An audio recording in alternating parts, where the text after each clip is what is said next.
Science ఏమని చెబుతుందంటే మీ శరీరంలో ఏ భాగాన్నైతే అణిచివేస్తారో అది తప్పక ప్రతీకారం తీర్చుకుంటుందట.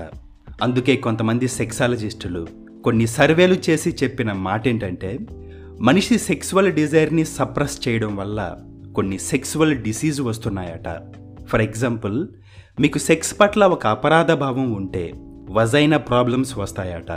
అలాగే లైంగిక ప్రవర్తన సరిగా లేదని తరచుగా సబ్కాన్షియస్లో అనిపించినప్పుడు, అలాగే ఎక్కువ సెక్సువల్ పార్ట్నర్స్ ఉన్నప్పుడు ఒక గిల్టీ ఫీలింగ్తో మెంటలీ ఫిజికలీ కృంగిపోయి తరచుగా ఏదో ఒక రోగానికి గురవుతారట.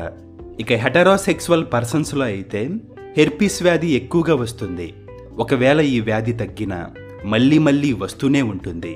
ఎందుకంటే ఈ వ్యాధి బారిన పడ్డవాళ్ళు తాము చెడ్డవాళ్ళమనే అభిప్రాయం మళ్ళీ మళ్ళీ కలుగుతుంది. ఆ అభిప్రాయం తాలూకు ఎమోషన్ ఎప్పుడైతే ఎక్కువవుతుందో హెర్పీస్ వ్యాధి మరింత విజృంభిస్తుంది. ఇక ఫెమినినిటీ, మ్యాస్కులినిటీ గురించి కోపం తెప్పించే మాటల వల్ల గాల్ బ్లాడర్ ప్రాబ్లమ్స్ వస్తాయట. బట్ ఈ ప్రాబ్లం మగవారిలో కంటే స్త్రీలలో ఎక్కువ. ఎందుకంటే వాళ్ళ మనసు గాయపడ్డా ఆ ఫీలింగ్ బయటపడకుండా అణిచివేస్తారు కాబట్టి. ఇక వెజినైటిస్ అనే వ్యాజినల్ ఇన్ఫ్లమేషన్ శృంగారంలో శుభ్రత బట్టి, పార్ట్నర్ గాయపరిచిన దాన్ని బట్టి వస్తుంది. మీకు తెలుసా, ఈ వెజినైటిస్ అనే ప్రాబ్లంకి ప్రతి సంవత్సరం ఇండియాలో 10 మిలియన్ పీపుల్ గురవుతున్నారు. ఇక మగవాళ్ళ విషయానికి వస్తే ప్రొస్టేట్ ప్రాబ్లం ఎక్కువగా ఉంది. ఈ ప్రాబ్లం మనకు మనం చేసుకునే పనుల వల్ల ఒక రీజన్ అయితే, మనకి మనం పెద్దవాళ్ళం అయిపోతున్నాం అనే ఫీలింగ్ ఎక్కువగా ఉండడం వల్ల వస్తుంది. అలాగే స్త్రీలలో ఇప్పుడు కామన్గా వచ్చే పిఎంఎస్ ప్రాబ్లమ్స్ భారీగా పెరుగుతున్నాయి. దీనికి కారణం ఏంటంటే మీరు షాక్ అవుతారు. అదేంటంటే మీడియా. మీడియా అడ్వర్టైజ్మెంట్ల వల్ల ఇది మరింత ఎక్కువ అవుతుంది.